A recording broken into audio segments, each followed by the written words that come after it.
my great pleasure to come along this evening and share with you a little bit of the work that we've started with some of the fantastic resource that you've heard about this evening, the UK Biobank data set. But I have a confession. I'd like to start and share it with you. I got the email from Andrew and Jenny asking me to come along. They said it was a central Manchester hotel, about 8:30 at night, and there would be a microphone provided. So I thought to myself, this sounds promising, because they've obviously heard about my reputation as a stand-up Elvis impersonator. So my confession is I'm slightly disappointed because it doesn't look like that's what you want. So I'm going to start with a choice. It's not dead yet. So my choice before you is, which would you prefer, my Elvis impression or a short talk on risk? Good, you got the right answer. Well, best of both worlds, eh? Actually, as you'll notice, I have got a cold, so I'll save the Elvis impression for next time. So let's get down to the serious business. What am I really here to do? First thing to say is that I am nothing in one sense to do with UK Biobank. I'm not paid by them, I'm not influenced by them, I'm independent. So I'm more like you tonight. I am here from altruism, trying to give something back, as a big thank you to all of you who have participated in this really tremendous study. So that's really my main aim for today, and that is to thank all of you for taking the time to join in what is a landmark study. You've started to hear quite a bit about what the data are that's been collected on you, and what you've not heard so much about so far is how that data might be used, and indeed is starting to be used. So in the next 15 minutes, I'm going to tell you about some of the work that we're doing using your data. And your data is supplemented by another 495,000 people that aren't present here this evening. So that's really one of the take-home messages. One of the things about this study is it collects all types of data on really large numbers. And that's the way that science will advance in a robust and good way. Lots of studies are done with small sample sizes. So this is my starting point for my talk. This is a slightly elderly gentleman. Actually, he's aged 80 in this photograph. And what you notice about him is two things, maybe. First of all, he's in a wheelchair. Secondly, he's got his eyes closed. So this gentleman actually suffers from many chronic diseases of aging. He's had a fall, so he's off his legs and he has to get about in a wheelchair. His eyes are shut because he has macular degeneration, a common degenerative condition of the eye that results in premature blindness in large numbers of us as we age. The thing you can't recognize about him is he also probably has prostate cancer. So as we get older, unfortunately, many of us develop quite serious chronic illnesses. And one of the values of UK Biobank is to allow us to study at scale in a really, truly fantastic number of people what might cause diseases like macular degeneration, prostate cancer, arthritis. So my plan for the next 15 minutes is to do the following. I want to very quickly bring you up to speed with what goes before Biobank, what we knew before Biobank was set up, a little background to the science for 5 minutes. I then want to quickly introduce you to the rather fascinating world of risk calculators. I say that because that's what I do, and hopefully you will share my enthusiasm by the end, but maybe you won't. And the most interesting part of my talk will be the discussion that we have afterwards as to how useful you think this could be. And I'm perfectly happy for you to tell me this is absolutely useless. And it's my job to convince you that it may not be.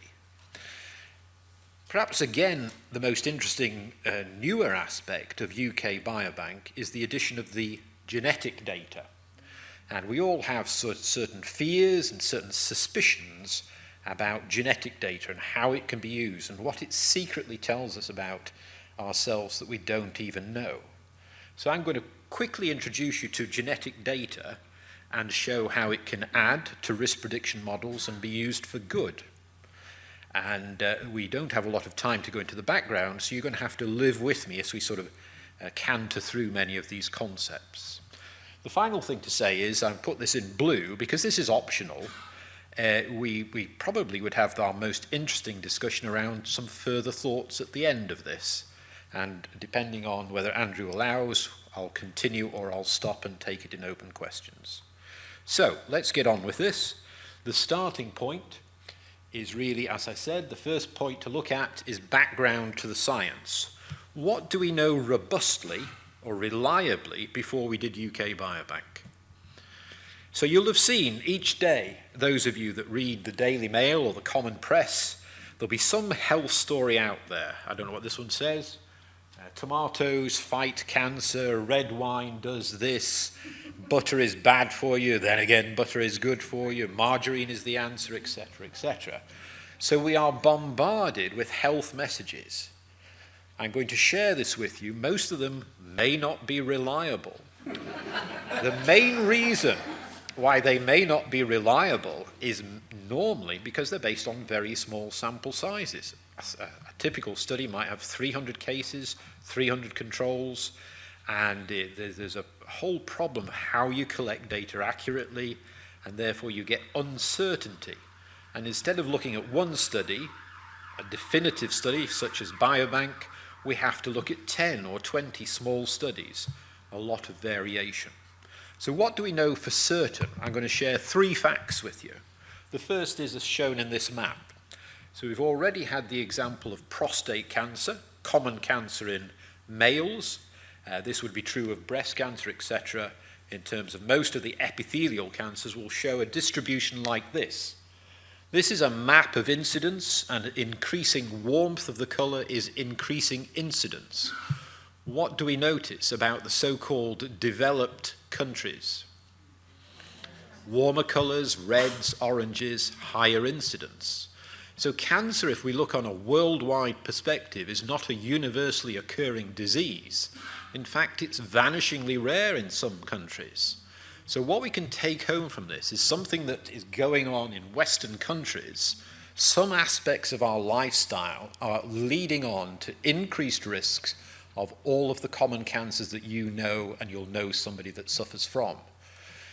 The difficulty with this sort of observation is it doesn't tell us within that general observation what are the specific lifestyle factors that lead on to that risk. The only way you can do that is to look at a very detailed data set such as UK Biobank. Let me show you a rather complicated graph here. Some of you like graphs, I'm sure. Some of you not quite so comfortable with them. What this shows is essentially that if the bar is above the yellow bar, I can't get the pointer to work, but never mind. Oh, there we are. If the bar is above this yellow bar, then what it's telling us is there is a genetic component to these types of cancers.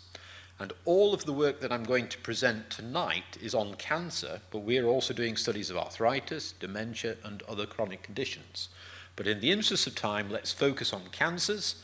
And what do we notice, for example, about breast cancer? What's called the familial relative risk is about double the baseline risk of 1. What does that mean? What that means is, if there is a cancer in any of your first-degree relatives, your mother, your sister, and you are a woman, then you are at nearly double the risk of developing breast cancer yourself. If we look at prostate cancer, if there's a prostate cancer in your first-degree relatives, again, you're about double the risk. And if you happen to suffer from lymphocytic leukemia, there's a particularly high genetic component to it. Now, the problem with this data, again, is the same as the map. It doesn't tell us which of the genes involved, it just tells us that there is a genetic component. And what we'll be able to do within UK Biobank data is look at what are the specific genes that are involved. This is my final introductory slide, and this is quite an interesting one, and we could spend 15-20 minutes looking at it. I'm just going to cut to the chase, and the chase is this. Chinese people living in China have a very low rate of this particular cancer, which is prostate cancer. It would be much the same if it was breast cancer, colorectal cancer, any of the common cancers. Chinese people that move to the United States of America, within 10 to 15 years, their rates of cancer go up drastically and move towards that of people that have lived in the United States all of their life. So what does this tell us? It tells us two important things. It tells us that it's nothing to do with your genetics protecting you. It's telling you it's to do with the environment in which you live. Because Chinese people are not inherently protected from cancer, it's just they're living in a lifestyle that doesn't influence cancer. So, what do we know from this? We know that genetics are important, we know that your lifestyle is very important, and what we need to do is characterize both in much more detail and work out what drives a particular disease. And this is, again, an important take-home message and started to come out of the early discussions. It used to be, 10 years ago, before Biobank, we tended to think of diseases as either having an environmental component that drove their etiology or a genetic component. And there are examples of that. We've heard about smoking. And if you smoke, almost regardless of your genotype, 9 out of 10 smokers will develop a cancer. And there are some diseases that are principally genetic. You'll have all heard of these breast cancer causing genes, the BRCA genes. And if you've got a BRCA mutation running in your family, 9 out of 10 of those women that carry the bad BRCA gene will develop breast cancer, almost regardless of their lifestyle. So there are examples where either the environment, your lifestyle dominates, or your genetics dominates. But the take-home message is, it seems that for the majority, and by majority I mean 80 or even 90% of cancers, maybe about 95% of dementia cases, a lot of cardiovascular disease, is driven by a mixture of your environment, your lifestyle, and the genetic factors. And these two come together and interact and drive your individual risk.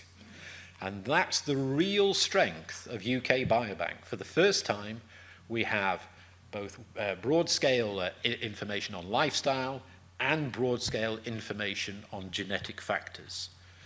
Why is that so good? Well, why it's so good, in this next 5 minutes, I'm going to talk about risk calculators and show basically what they are, which is a way of putting that sort of data together. So for 5 minutes, if you'll bear with me, I'm going to briefly introduce you to risk calculation. Now, what a risk calculator does is it works at the level of the individual. And what we know about ourselves is we're completely unique. And we all have a different lifestyle, a different diet, a different activity, and we all have a unique genetic makeup. And so what we need to do is, instead of making generalizable risk statements about what to do to prevent cancer, we need to get down to the individual and work out what is right for you, what is right for you, and what is right for you. And I can guarantee that they will not be the same. So we're moving into the area of what's called personalized medicine or personalized prevention. We will, at the end of the analyses we do with the UK Biobank data, be able to tell you individually what you should best be doing. So risk calculators, and I am aware of the time, with going last in the program, I knew I'd be squeezed for time, so I'm still going to canter on regardless. We will finish in 10 minutes, so please bear with me. What a risk calculator does is it takes a range of factors and totalizes your risk. So you don't really need to follow this bit, but I'm going to go through it. So this is a risk calculator for prostate cancer, which has come up, and I've chosen as my example tonight. We take a man, his age is 65, that contributes 40 points to his total. His ethnicity happens to be white, that contributes 10 points, so he's got a running total of 50 points. You can see what's going to happen. He adds up all of these risk factors together and gets a total number of points, and for that individual with that particular constellation of factors, we can read off his risk of high-grade prostate cancer, which is nearly 50%. Now, some of you in the audience, mainly the men, but many women will know about PSA, which is the test that's been used up till now, will know that PSA is normally the single marker test that's used, and if your PSA is less than 4, you will go forwards and be told you haven't got prostate cancer. But when we put all of these factors together, it doesn't matter what the factors are to some extent, we would come to quite the opposite conclusion. 1 in 2 men with that combination of factors will have an aggressive prostate cancer. So this is the strength of the approach of using risk calculators, that instead of using one test alone, combine tests, produce a summary score, and give us an individualized, more precise estimate of risk. So these are used quite a bit in the clinical situation. Increasingly, what we're doing is developing them for use in the community. So let me show you a further example of prostate cancer. This one is a risk calculator based on the known risk factors in your lifestyle only that would influence prostate cancer risk. So they are age, ethnicity, family history, diet, and some genetic markers. And what we can do is take any of you now, put you through a risk calculation program, and compute your individual risk. And we can do that for any disease. And here's one brave volunteer that went through that process, namely myself. And what I'm going to share with you is my result. My result is this bar here, and this is the reference bar.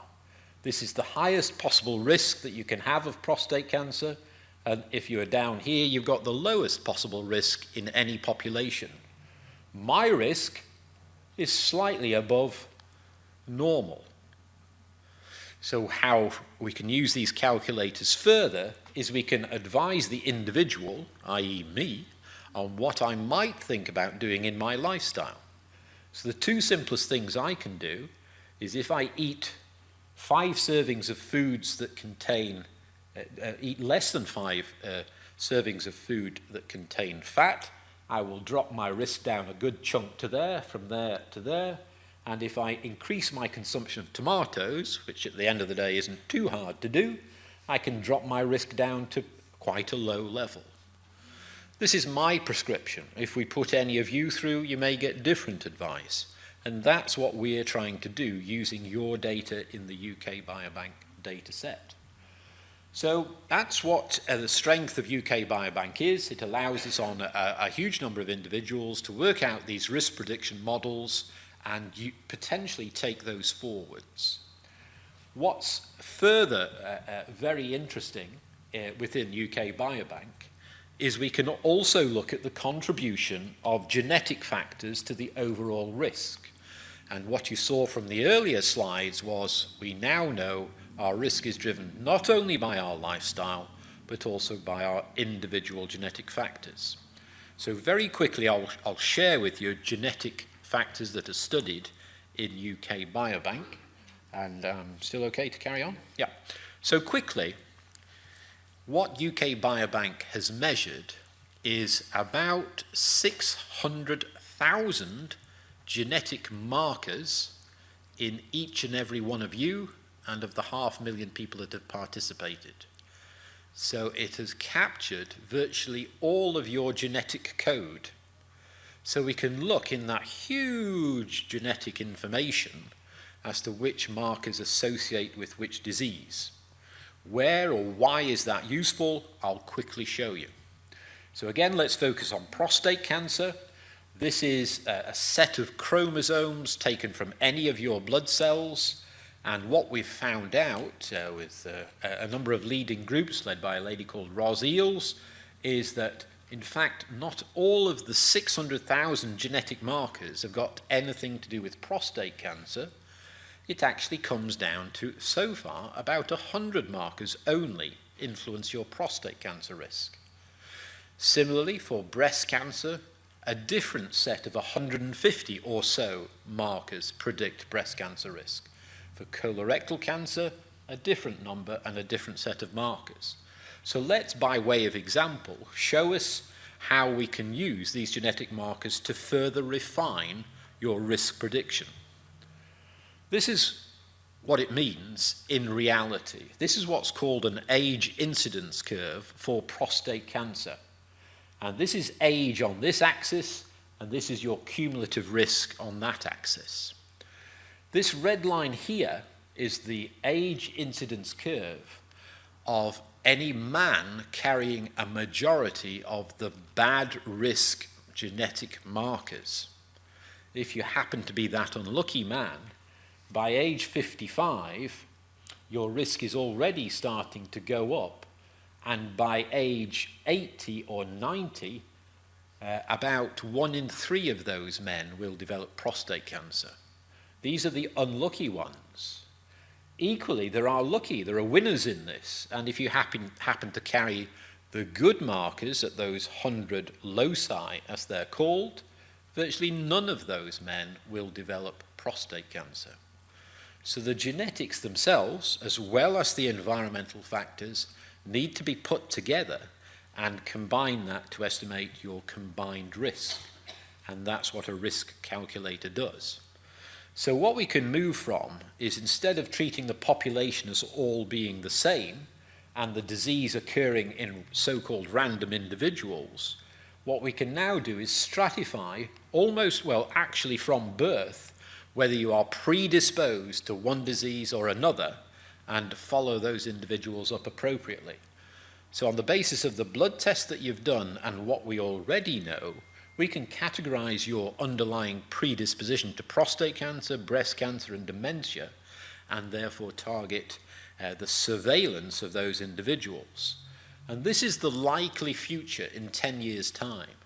Instead of a cancer seemingly occurring at random in a population of 1,000 individuals, we will ultimately end up with about 80% of the cancers occurring in the 20% that are most genetically predisposed.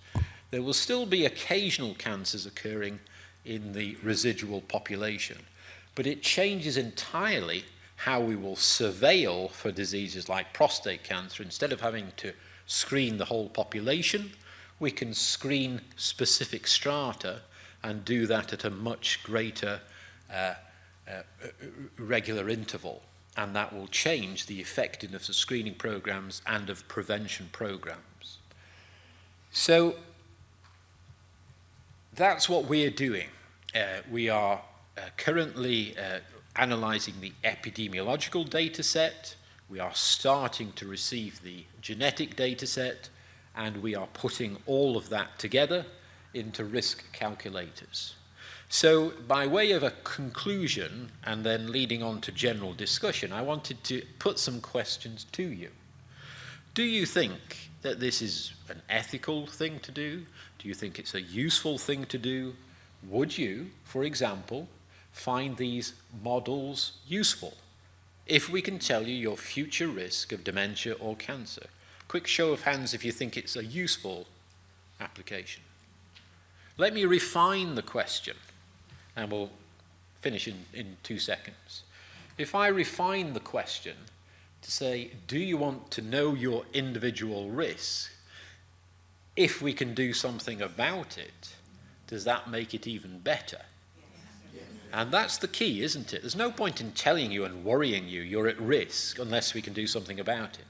So again, what we're doing with UK Biobank data and other data sets is looking at what interventions actually then work.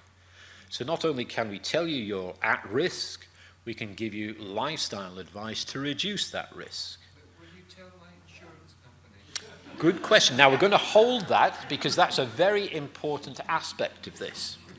So my final question is, would you like to know your risk if ultimately we can give you a pill that will save you changing your lifestyle, doing more exercise, and all the things that you've not so far really managed to do?